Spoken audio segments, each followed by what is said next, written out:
Hello and welcome. Thank you so much for joining us this afternoon. My name is Gerri Trooskin, and I was the founding director of the Philadelphia Science Festival, and I'm a proud member of the BPHL Advisory Council. So as a female engineer, I'm honored to be here with all of you today to talk about how women helped to win World War II. Now, earlier today, America Ferrera talked about the importance of storytelling and specifically the power that we have to dispel gender and racial stereotypes by elevating the stories of amazing women and people of color. Now, I'm joined here today by LeAnn Erickson, who has dedicated her career to this type of storytelling. LeAnn is a professor of film and video production at Temple University and has been an independent media artist and filmmaker for over 35 years. She produced the 2010 film Top Secret Rosies, which beautifully tells the story of the female mathematicians who completed secret research and served as human computers for the US military during World War II. So before we jump into our conversation, we're going to quickly set the stage by showing the film's trailer.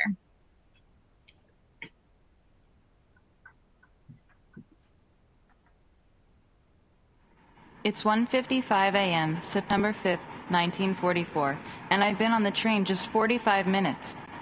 The porter probably thinks that I've made at least 20 trips across the country before, because I'm acting as though I'm a woman of the world. It's the fall of 1944, and 20-year-old Doris Blumberg is on a 5-day journey to California.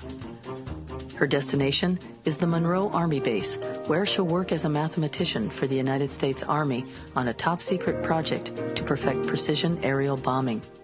I was absolutely delighted. Yes, I did think it was an honor. I was thrilled. And I thought that this was just an unbelievable thing to do. Back home in Philadelphia, her twin sister Shirley is also an Army mathematician. Yeah, we knew we had to do it. We knew we had to help out. If we were sending our troops over there to risk their lives, we certainly had to help out on this end. From 1942 through 1945, all across America, women answered the call to help the war effort. Rosie the Riveter and female military units such as the Wax and the Waves were publicly celebrated for doing their bit, but elite groups of highly educated women worked in secret on military projects without any public recognition. Women served in Los Alamos in the Manhattan Project and toiled as codebreakers for the National Security Agency. And then there were the 100 young women mathematicians that Shirley and Doris joined at the University of Pennsylvania. I minored in business, so I did learn adding machine. If all else failed, I could get a job in an office because I had shorthand and typing and that to fall back on. I grew up in Missouri on a farm.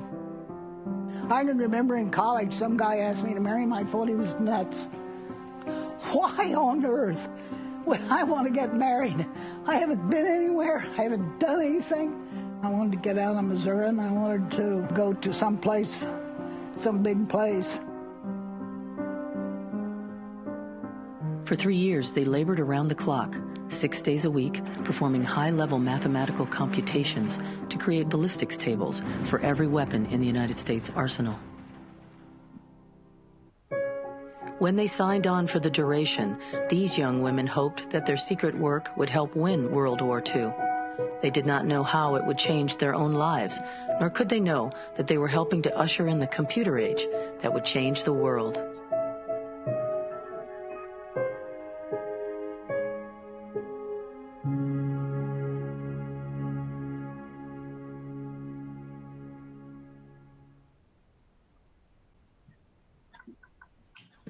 LeAnn, thank you so much for joining us today.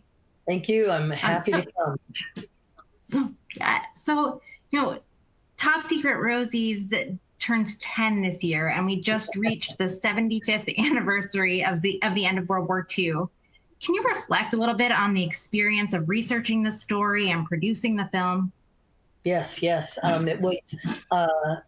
I'm actually had a long time interest in World War II history, and of course women's history. I've done a lot of other documentaries around those subjects, but this was a complete surprise when I stumbled on this topic because I was actually finishing up a documentary called Neighbor Ladies that was about blockbusting in Philadelphia during the 1950s and 60s. And two of the subjects in that documentary turned out to be twin sisters, Doris and Shirley Blumberg, who, as teenagers, just in passing, as we were looking at photographs, as they were going through albums, giving me photographs to scan for the documentary, they were talking to each other. Was this when we worked at UPenn for the Army? And she's like, no, that was before, blah, blah, blah. And I said, wait a minute, what are you guys talking about? And she said, oh, when we were teenagers, we did the secret ballistics work for the Army during World War II. And I'm like, what? I said, listen, let me go raise some money. Let me come back and we're going to make another film. And this time it'll be about that subject. So, it's exactly what we did. Excellent.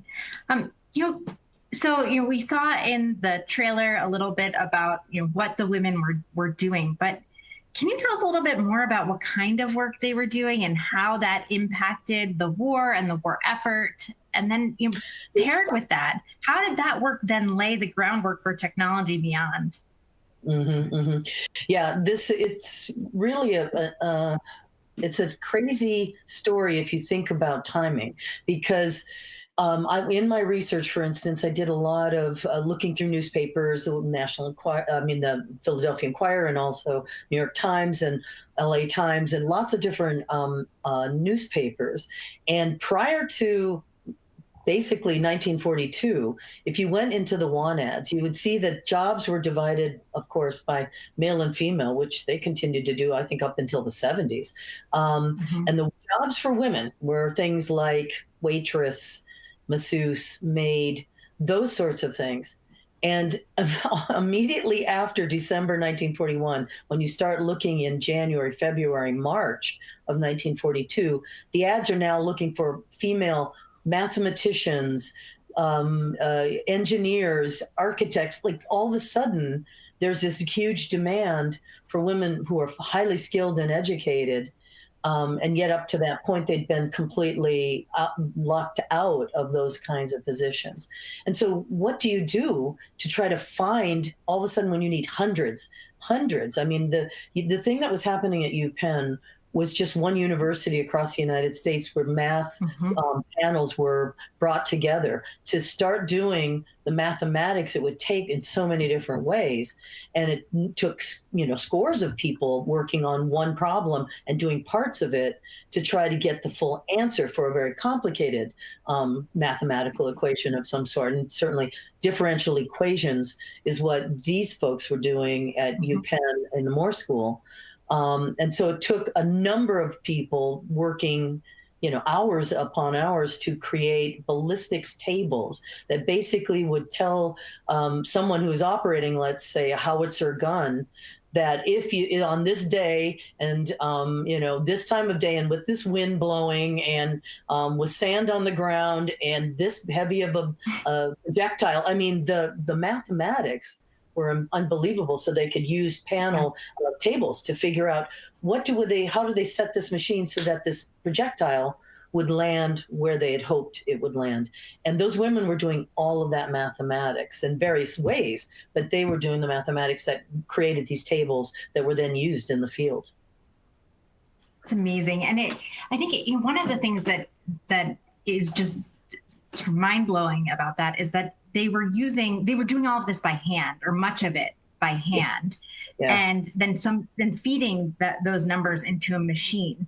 Can you talk a little bit about how the work that they were doing then helped to push the work on the ENIAC forward, and why having women sort of work on computing at that level was revolutionary too? And just speaking back to that connection point.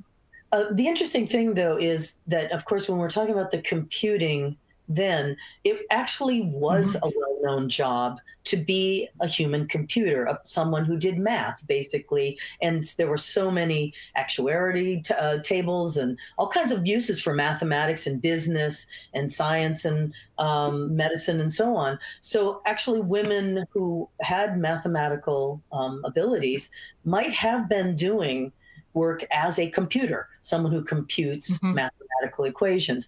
So that actually was not maybe an unusual job for women to do, but what they were working on was certainly unusual.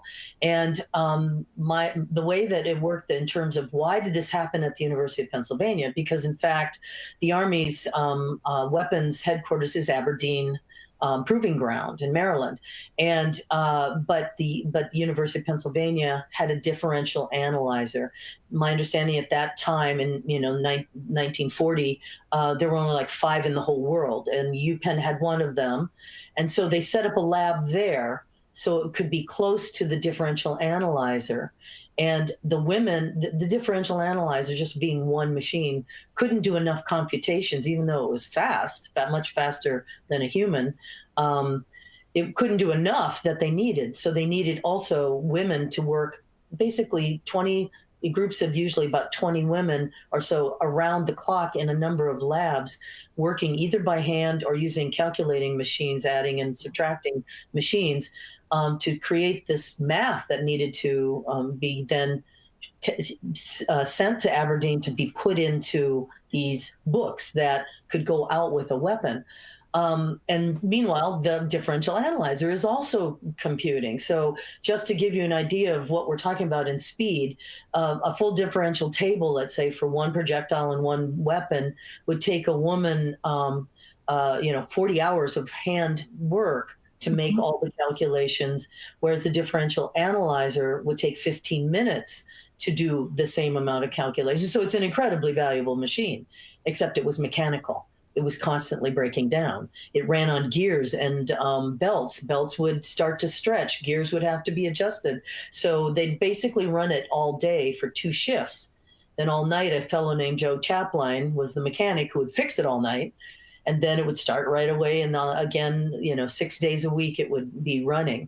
So the women are working 6 days a week. This machine is working 6 days a week. And meanwhile, off in another little secret space, Mockley and Eckert are developing and trying to build ENIAC to do what these people and this machine are doing electronically and much faster. So the estimation is a woman 40 hours, differential analyzer 15 minutes, but the ENIAC could make those computations for that projectile in less time it took to fly it through the air. In other words, like 30 seconds, let's say.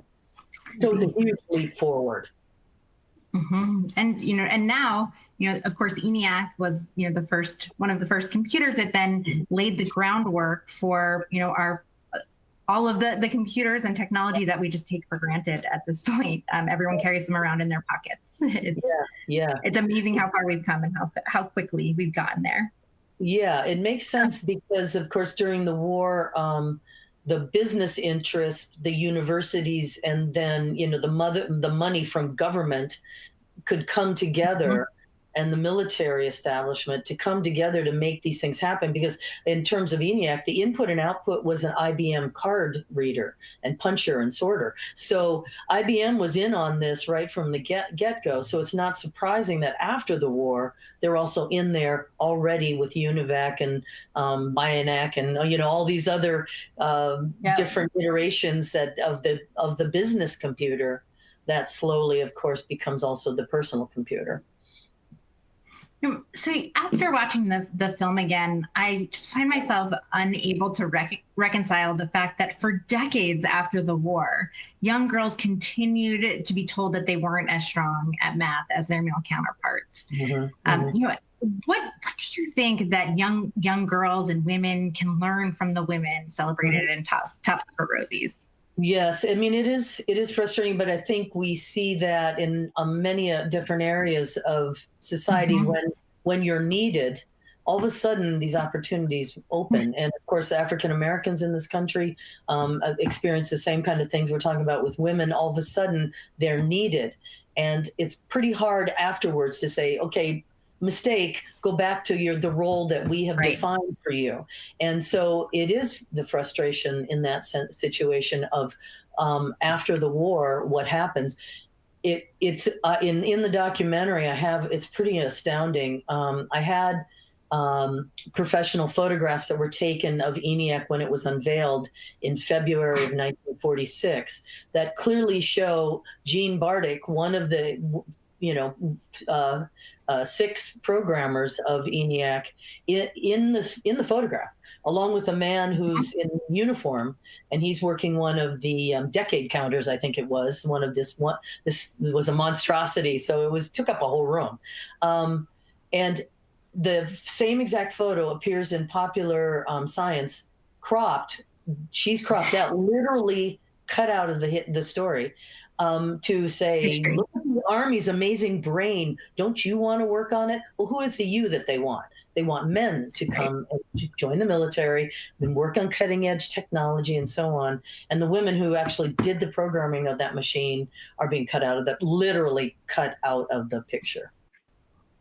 So, as it's so frustrating and it can be disheartening, but how do we help young girls realize that that now there can be careers for them in this space, and that it's not a function necessarily of aptitude based on gender by any stretch? No, and it became clear to me when I finished the documentary. I did tour it. AAUW gave me a wonderful grant, so I could basically tour it for 6 months all over the United States, and played it in a lot of different places. And 2 things that were really striking to me that came up.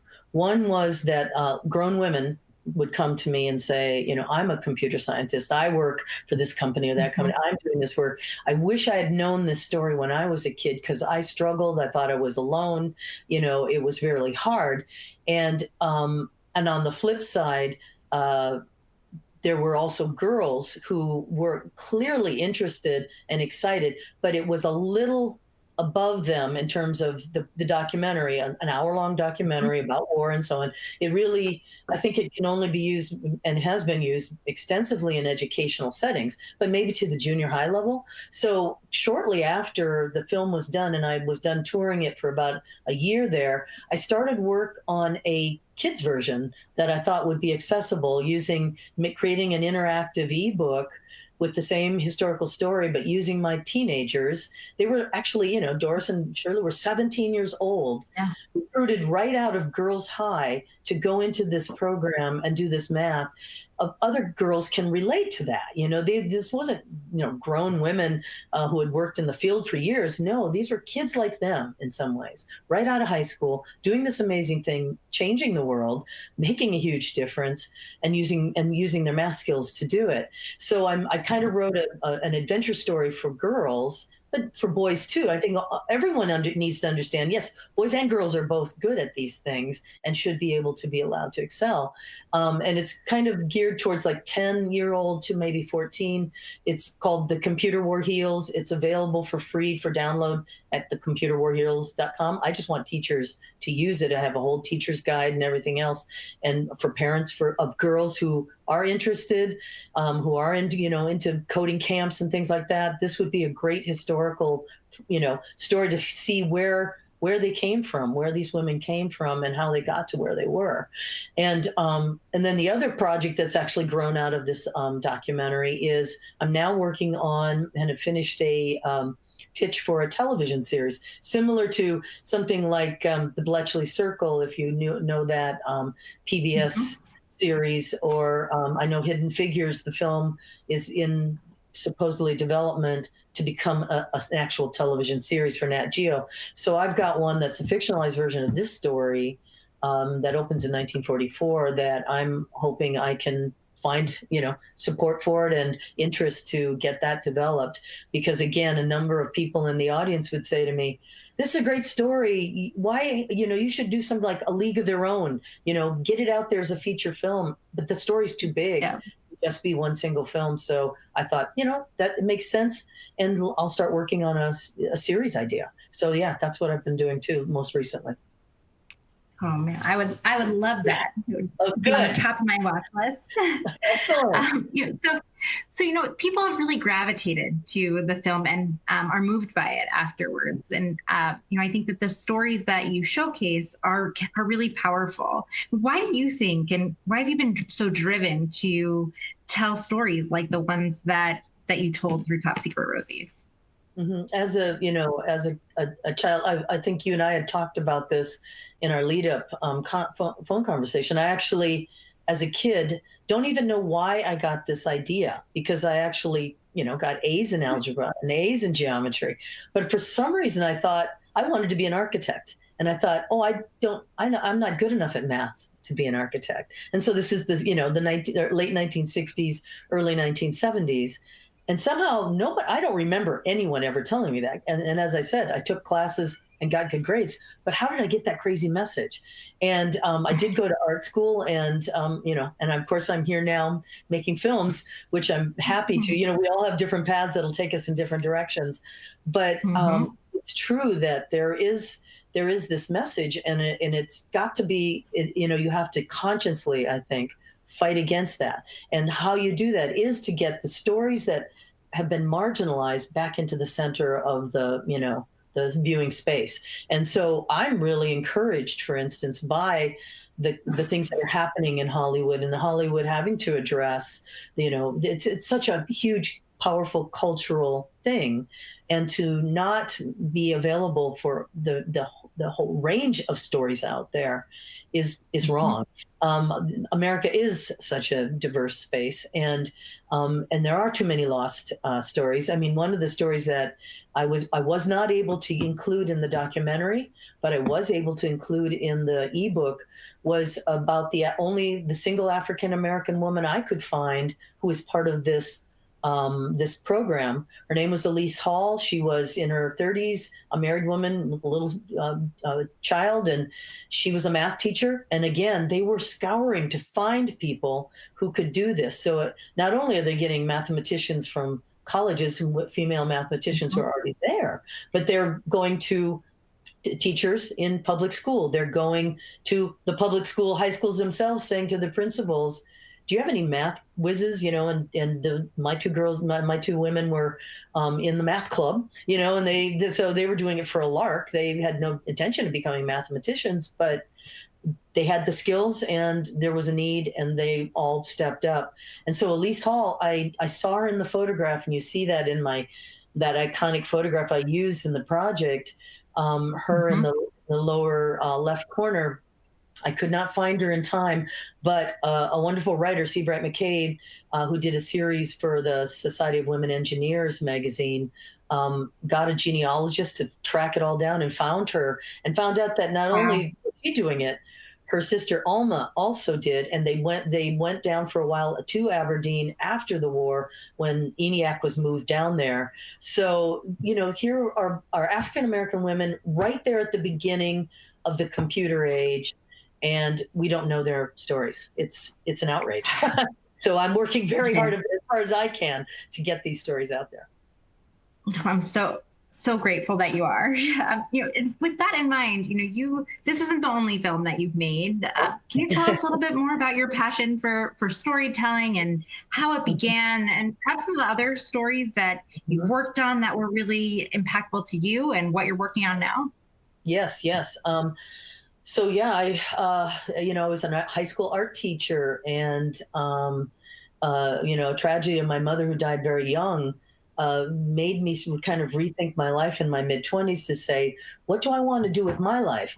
And I, as a lark, had always said, oh, wouldn't it be great to make films? And then I thought, well, why am I waiting? Here we go again. We talk ourselves into holding ourselves back. And so I decided to do that. I went to graduate school and loved the process of filmmaking.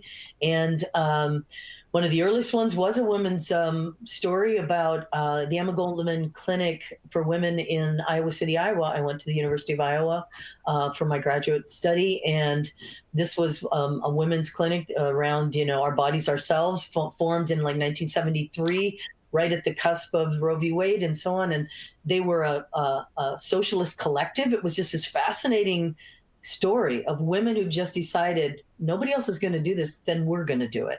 And I like that can do. And young people, like that's their gift, is that they like of course we can do this. We can run our own clinic. Why not? And so that was one of the earliest documentaries I did that was about a woman's issue in that sense. And I had already mentioned to you the Neighbor Ladies documentary that is, really amazing, because I interviewed lots of men and women in Philadelphia who were involved in organizations and neighborhood organizations and fought blockbusting as a technique in redlining.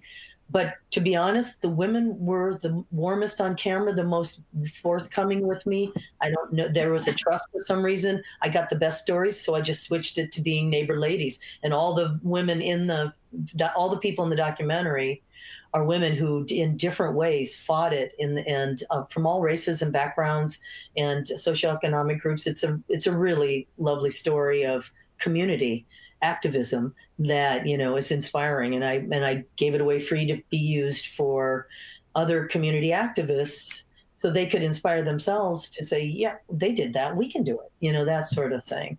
So I also do a lot of personal documentary work and experimental work. Right now I'm working on it's really fun. It's called I Heart Jack LaLanne, a cartoon memoir. I'm using the Jack LaLanne, who was one of my childhood heroes, as an organizing structure to do this memoir in my situation of a person who had been a serious athlete, who now, as you get older and you start getting replacement parts and you start understanding the ravages of age on your body. It's meant to be funny. It is a cartoon, animated documentary, but it's also a serious commentary in terms of that. You're now an educator teaching people how to make films. When when working with film students, are there any trends that you're seeing right now among your students about, the films that they're aspiring to make, things that excite you as, somebody who's working with this next group of filmmakers and artists?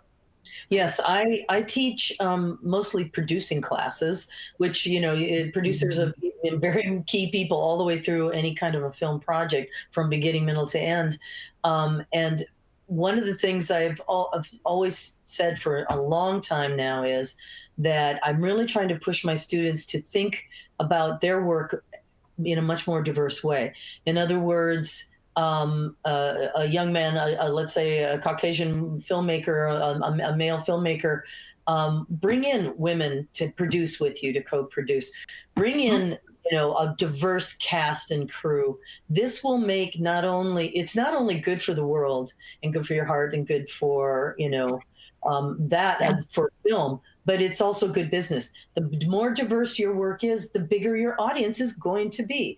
And so we've got to start creating work that reflects the world we live in. And I'm really excited to see how many female producers I have, how many people of color are in our program that are interested in producing, because that's where the power is in terms of getting work done. And we have a wonderful LA Study Away program, and kids go there and they get wonderful internships with big companies, and the companies see the handwriting on the wall and know they need to change, and they are working hard to do that. In fact, we're setting up right now a wonderful speaker from Netflix who said, we're trying to diversify our post-production program in Netflix, and we've heard about your program, and we'd like to come and do a talk and see what if we can get your kids interested in learning more and mentoring them in the business. And I'm like, please, yes, absolutely come. That's wonderful.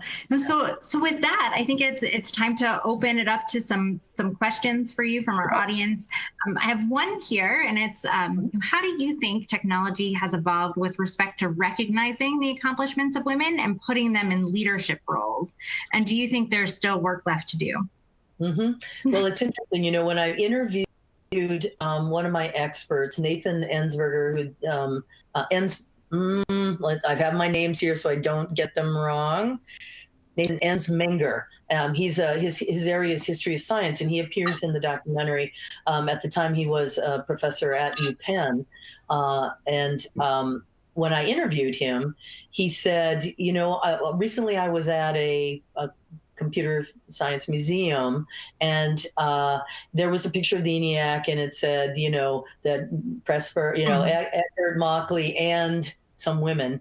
And he said, I said to the director, we've known who these people are for some time now. You need to change the caption. And interestingly enough, I said after off camera, I said, what, do you mind telling me what museum you're talking about? Now I feel like I can say this, over 10 years later. It was the Computer History Museum in Cupertino. It was the key museum of computer history in the United States. And they have done their part, because they have not only honored them, they've done entire sections now about the women in computing. Jean Bardick was one of their earliest fellows, along with Grace Hopper. So, I think they are working hard to correct what had been a longstanding problem of just nobody paying attention to this. It's also pressure from outside. Like, hey, kudos to Nathan, who, said that to them, and called them out, and did it in a respectful way. But the point is, this doesn't fly anymore.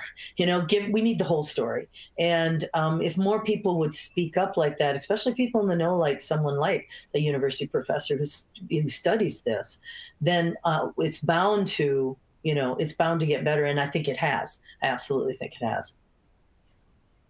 It's good to hear. I think that we still likely have a long way to go when it comes to recognizing women in every field. But it's good to hear that these women who were so influential are getting recognized at this stage.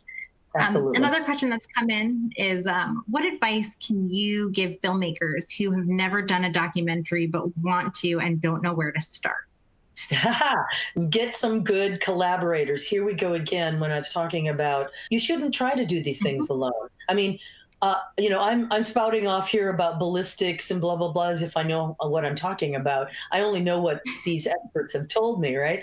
I know how to make films, but you have to find the right collaborators to help you shape this out. And you might, what I find with many people who are starting out, they have a great idea for a documentary. They're inside a community. They know that there's a story to be told, but they just don't know where to start because they're not filmmakers. Just like with me, I'm a filmmaker, but I needed the historical experts. I needed the math experts. I needed the military experts. You have to get the help, that you're going to need.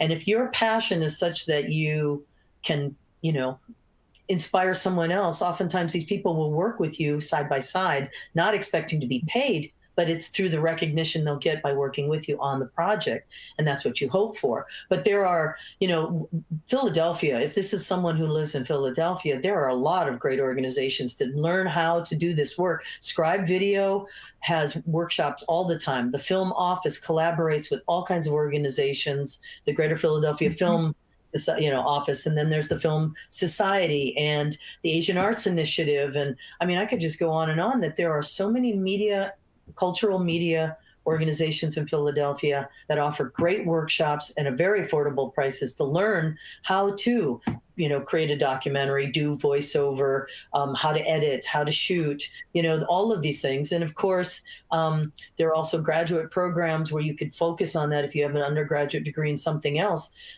For instance, our program, we have an MFA program in the Department of Film and Media Arts at Temple University, the program I'm in, that we're one of the few in the nation that actively look and recruit people who don't have any filmmaking background. We feel, hey, we can teach you that, but what you're bringing is your stories. What you're bringing is your life experience. So a photojournalist from Miami who's been covering, the immigration question, we want that person to come and study film with us and make films around the issues that, in this particular case, he was interested in.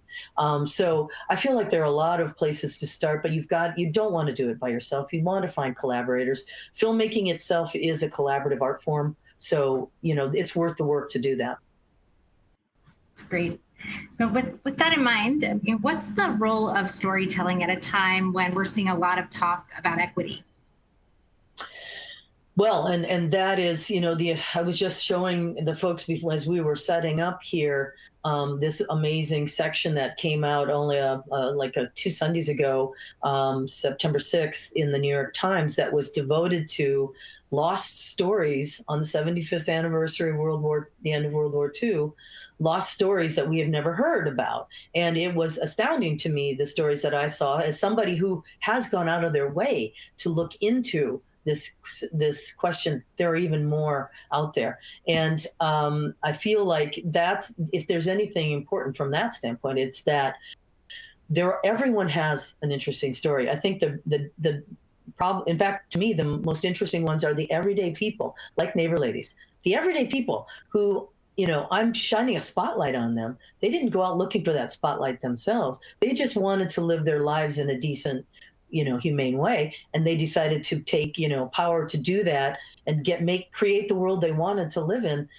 They're just like regular folks, but to me, they're also heroes, and it's not, a hero isn't a hero until you maybe put it down on film or other people find out about it in some way. But there are a lot of ways to do storytelling, not just filmmaking. And like that section, the journalism that went into that section is amazing. The 1619 section that came to New York Times, that really has opened everyone's eyes to the legacy of slavery in this country and how it has affected every single element. We absolutely have to have that. And there are many ways to get that out, but it absolutely has to be gotten out. And normally it's someone like me or someone, like these writers, who finds out a story and has a passion for it and is going to get it out no matter what. I mean, I worked 7 years on that documentary. I didn't pay myself a cent. I did it because I wanted to. I paid other people. I raised lots of money and I paid lots of other people for their skills and their, what they were bringing to the, as I said, collaborators. But it was it was my passion project. And so I did it, and the results were this, that's what I got back.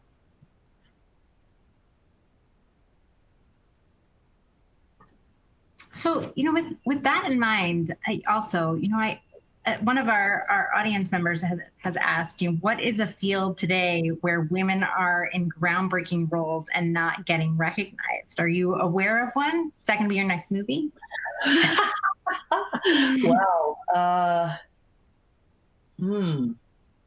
Might be an interesting question to ask back to the audience. Yeah, because and that's maybe the one problem with this kind of situation is, I can honestly tell you that many a time we would be kicked out of a theater because the Q&A after my film would be longer than the film ran, So because people brought their own story. Hey, my aunt did this and my uncle did that and my grandparents and I'm doing this. Because it stimulates the conversation, and without that big audience and a microphone going around, I mean, I agree with you. Yeah. Maybe we could just say, hey, anybody else have something to add to that question? Because that is a great question. Again, do you know of something that's underrepresented and should be talked about? Maybe some folks who are listening today. Yeah, they exist. It definitely exists. We just don't know a hard and fast example of one because they're not being recognized right now. So I think we have time for maybe one or two more questions. Okay.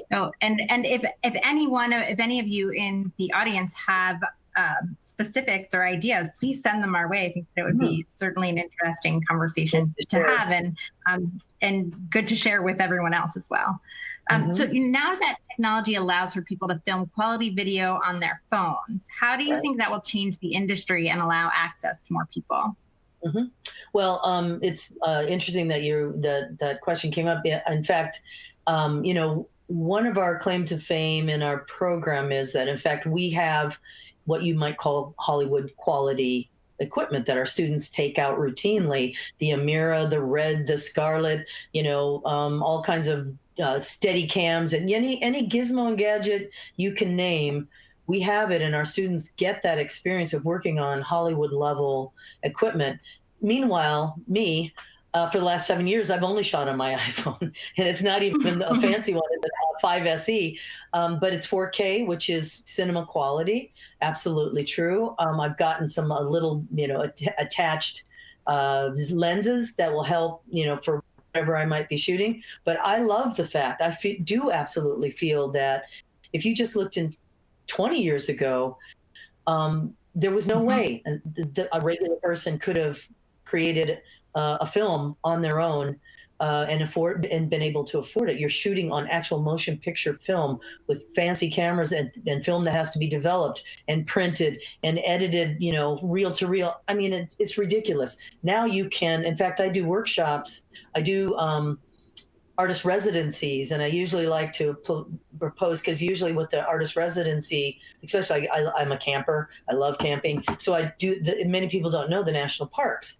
has a really great visiting artist program, and one of my favorite ones that I've done recently is I was in the dune shacks at the National Seashore on Cape Cod, and oftentimes what they want in exchange is for you to do a workshop for the regular folk in town who might want to know more about whatever you're proposing. And what I always propose is you have a camera right here in your pocket, and let's do we do mini documentaries that are even edited on apps in the phone and uploaded from the phone right over to Vimeo or something like that and ready to be seen, so that I agree 100%. It is not the same world. There is no reason that you can't get your stories told. And in particular, that earlier question, makes me think of this, when someone was saying, what if, you want to make a film, how do you even go about it? Well, this is your start. And if you can show, I always tell my students, what you often need to do to raise money and to actually make a big project like the one I did, which was a very big project, was that you need a proof of concept. You have to show what's possible. And if you can do something, and you've got one little interview with you found somebody who's unique and has a story to tell, and you've got this great little interview and it's up on Vimeo, and now you now have something to show people, to show what's possible. That is incredibly valuable, and it will be high quality, because it is surprisingly high quality video that you're producing. Great. And by the way, this comes from the ENIAC, right? Now we have a computer, right, exactly, in our pocket that can do all these amazing things. The ENIAC took up a gigantic room and weighed, 30 tons or something. I mean, it was ridiculous. That's crazy. I think this is a great final question. What was the most interesting thing you learned when researching and producing Top Secret Rosies? I think, there was this lovely moment. All my subjects, the 4 women that I interviewed for the documentary, at the time I interviewed them, they were in their 80s. And so I worked hard to raise money. The first money I earmarked to basically get, 4K, HD interviews with all of the elderly subjects, because the truth is, as we all know, we lose the World War II generation every day. And so I was intent on getting them interviewed and get their stories told and at least archived in that way. And one of the things we did was we took a trip to the World War II Memorial in Washington, D.C. And so I, rented a comfy van for them and a van for all the equipment and the crew. And we drove down, and there was a lot of hoo-ha and set up, steady cams and following and microphones and, lots of production. And there are these sweet ladies with their little canes walking around looking at, and the footage does appear in the end of the documentary. But it was so heartening that a woman came up to me as I was, directing this or that, and she said,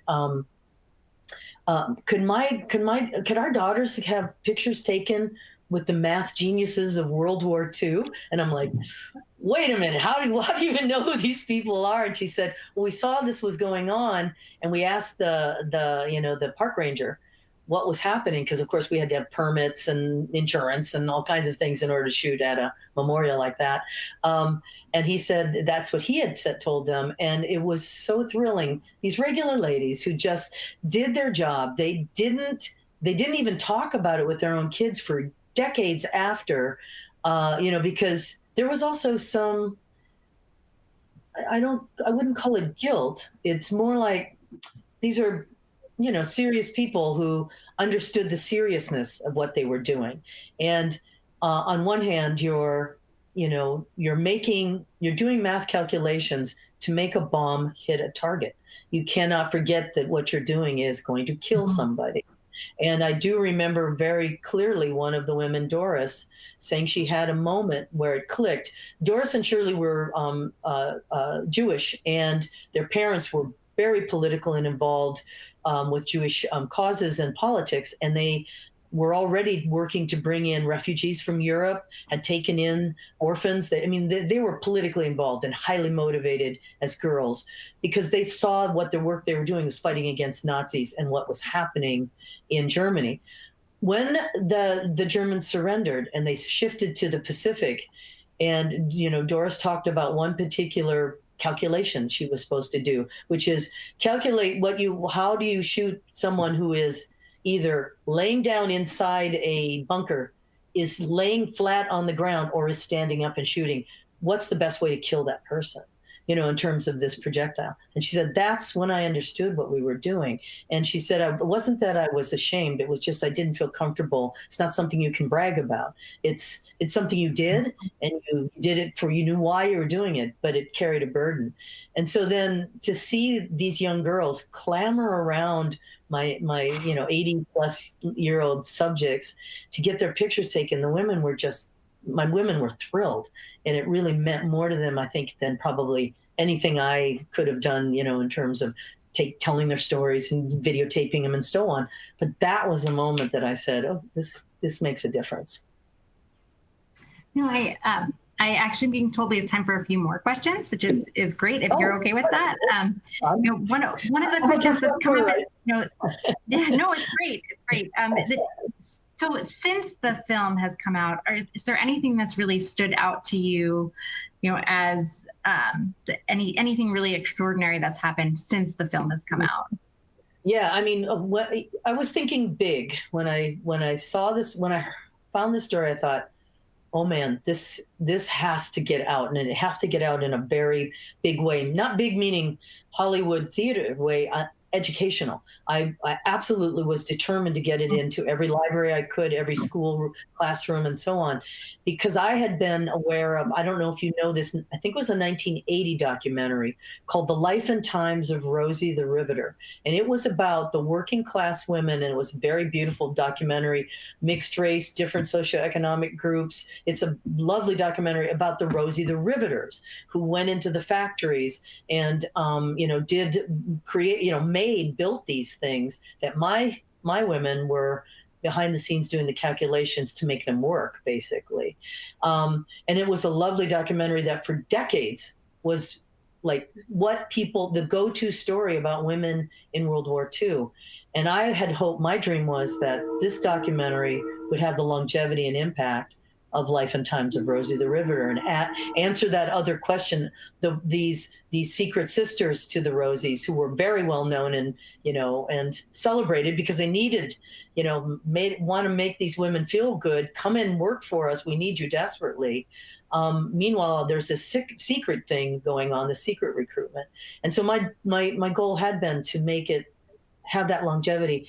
And I'm thrilled to say that, PBS is still my distributor. It's still going out there. It still is being, it went from DVD, from VHS to DVD to now it streams on Canopy or on, Amazon Prime or something like that. So it's changed in terms of how someone gets it. But I'm thrilled that 10 years later, it is a story that still has interest, that has importance, and that there's these women's stories are still getting out there. That means the world to me. You just mentioned another documentary film that was inspiring to you. One of our audience members has asked, what are some of your other favorite documentary films, and where else do you get your inspiration? Mm-hmm. I have always, I don't know if people know the work of Errol Morris. He's a very quirky filmmaker, but I've always loved his work because, there's a kind of a split in the documentary world of talking heads are boring, and that's not the way to make a documentary, and you just want to follow and be a fly on the wall, and this kind of direct cinema or cinema verite approach. And I've always just loved and valued the storyteller, to put them on so they're the ones, they're real people, and you give them an opportunity, and they just tell you something from their lives. And so I've always loved that format, and I was always thrilled that Errol Morris, I thought, was a brilliant user of that. The Fog of War is a devastating documentary, for instance, that he did. He also did something called First Person. Was a TV series that I now think is now available on YouTube in its entirety. Yeah, Errol Morris is absolutely, from a stylistic standpoint, and I just think he has an interest in humanity that I share. That I am interested in hearing people's stories, and if I can, helping them tell them and get them out to a bigger audience.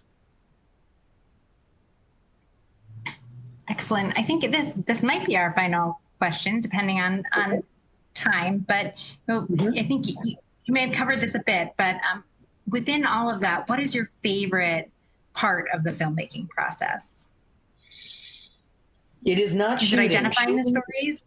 Yeah, maybe. Shooting is so nerve-wracking. Fundraising is so hard because you hear so much no. I mean, one of the things I tell my students is, you have got to get a tough skin for no. There is so much no in the business. No, I'm not interested in that project. No, we're not going to fund it. No, I don't want to work on that. No. And you've got to keep believing and talk yourself up. That to me is the really hard part. But I have to say, for me, when it starts to come together, I love doing the research. I loved going to the National Archives and finding a box that nobody's, dusted off, and there's things in there that nobody's looked at in decades. I love that. One of the biggest thrills, I was in the special collections at the University of Pennsylvania. And keep in mind that this story was a secret program. So no, photographers weren't like Rosie the Riveter taking pictures everywhere, They were just, these women came in, they just did their thing. I found only 2 photographs about the program at UPenn that were taken showing the women working. And in one of them, there's my twins, dressed the same, sitting at these desks with a chalkboard. And I'm like, when you find, after you've done all this research, your actual subjects 40 years, or more before, or 50 years before, in a photograph, I can't tell you how thrilling that is. I love doing the archival research. I love finding all of that material, and I love putting it together. So I really love the editing process. But boy, that fundraising and shooting in between is nerve-wracking for sure. Definitely. It's not for the weak-willed. LeAnn Erickson, thank you so much. This was a fantastic conversation. I hope that the audience enjoyed it as much as I did. It's just fantastic and inspiring. Thank you. Yeah, and could I just say, signing off, if you want to know more about this project, and it is a multifaceted project, go to topsecretrosies.com, because I have all the information there that you can find out about the TV series that I'm trying to pitch, the documentary film and all of it that it took to make that, the ebook for kids. Download it for free if you have children or grandchildren. That'd be wonderful. So I hope that you'll go to topsecretrosies.com and check it out. Fantastic. Thank you so much. Thank all of you for joining us today, and continue to follow the festival. There are a lot more wonderful events for the next day and a half. Please be sure to check out the schedule. Thank you. Thank you, Gerri. Thank you, folks. Thank you, LeAnn.